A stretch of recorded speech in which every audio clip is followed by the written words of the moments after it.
साथियों, आज हम बात करने वाले हैं बिहार से संबंधित बहुत ही महत्वपूर्ण प्रश्नों के बारे में, जो बिहार स्पेशल पार्ट 9 में है। प्रश्न 1। गुप्तवंश के किस शासक को भारत का नेपोलियन कहा जाता है? ए. समुद्रगुप्त, बी. कुमारगुप्त, सी. चंद्रगुप्त द्वितीय, डी. इनमें से कोई नहीं। इस प्रश्न का सही जवाब है ए. समुद्रगुप्त। प्रश्न 2। निम्नलिखित में से गुप्त वंश के किस शासक को विक्रमादित्य भी कहा जाता है? ए. समुद्रगुप्त, बी. कुमारगुप्त, सी. चंद्रगुप्त द्वितीय, डी. चंद्रगुप्त प्रथम। इस प्रश्न का सही जवाब है सी. चंद्रगुप्त द्वितीय। प्रश्न 3। मौर्य वंश के पश्चात किस वंश का राज्य स्थापित हुआ? ए. शंख वंश, बी. शुंग वंश, सी. सातवाहन वंश, डी. कुषाण वंश। इस प्रश्न का सही जवाब है बी. शुंग वंश। प्रश्न 4। अशोक के ब्राह्मी अभिलेखों को सर्वप्रथम किसने पढ़ा था?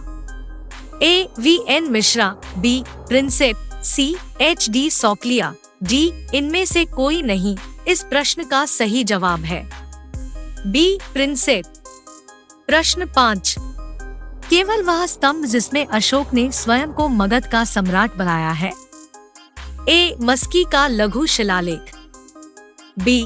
भाब्रू शिलालेख, सी. रानी का स्तंभ लेख, डी. रूमिंदेय अभिलेख। इस प्रश्न का सही जवाब है ए. मस्की का लघु शिलालेख।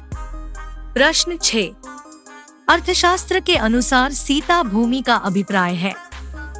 ए. न जोती जाने वाली अनुपयोगी भूमि, बी. जनजातियों द्वारा जोती जाने वाली भूमि, सी. ब्राह्मणों के स्वामित्व वाली भूमि, डी. इनमें से कोई नहीं। इस प्रश्न का सही जवाब है बी. जनजातियों द्वारा जोती जाने वाली भूमि। प्रश्न 7। सैंड्रोकोटस से चंद्रगुप्त मौर्य की पहचान किसने की? A. R.K. Mukherjee, B. William Jones, C. D.R. Bhandarkar, D. V.S. Smith. इस प्रश्न का सही जवाब है बी. William Jones. प्रश्न 8। वह स्रोत जिसमें पाटलिपुत्र के प्रशासन का वर्णन उपलब्ध है, वह है? ए. दिव्यावदान, बी.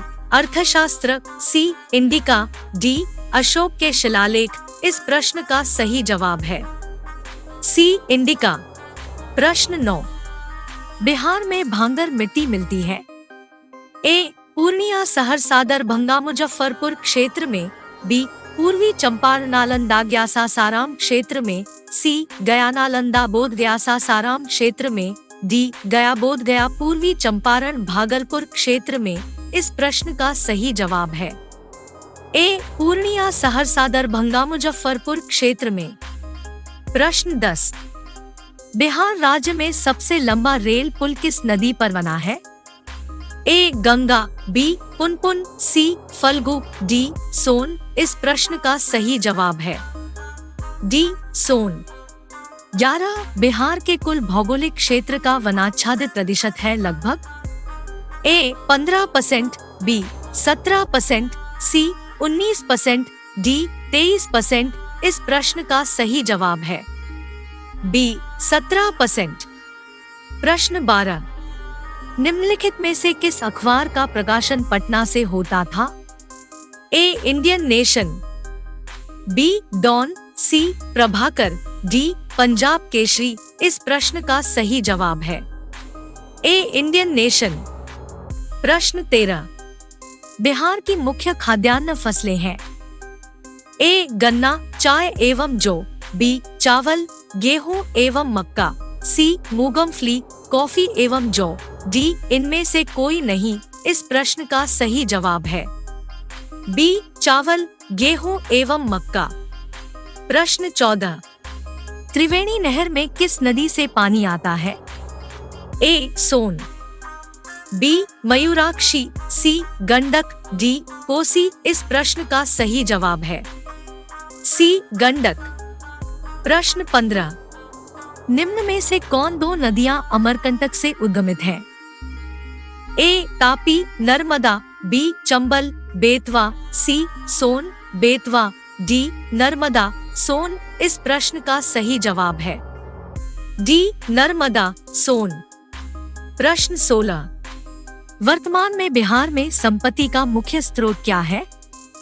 ए उद्योग, बी खनिज संपदा, सी कृषि, डी प्राकृतिक संसाधन इस प्रश्न का सही जवाब है सी कृषि।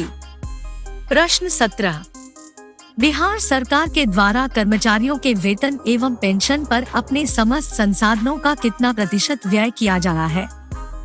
ए 40%, बी 46%, सी 50%, डी 60% इस प्रश्न का सही जवाब है बी 46%। प्रश्न 18। वर्ष 2006 से 7 में बिहार का विकासात्मक व्यय इसके कुल व्यय का था? ए लगभग 60%, बी 67%, सी 56%, डी 54% इस प्रश्न का सही जवाब है ए लगभग 60%। प्रश्न 19।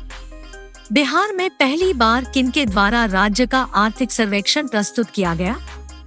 ए नीतीश कुमार, बी सुशील मोदी, सी लालू प्रसाद, डी इनमें से कोई नहीं इस प्रश्न का सही जवाब है बी सुशील मोदी। प्रश्न 20। भारत में चालू मूल्यों पर प्रति व्यक्ति न्यूनतम आय वाला राज्य है? ए राजस्थान, बी गुजरात, सी बिहार, डी उड़ीसा इस प्रश्न का सही जवाब है सी बिहार।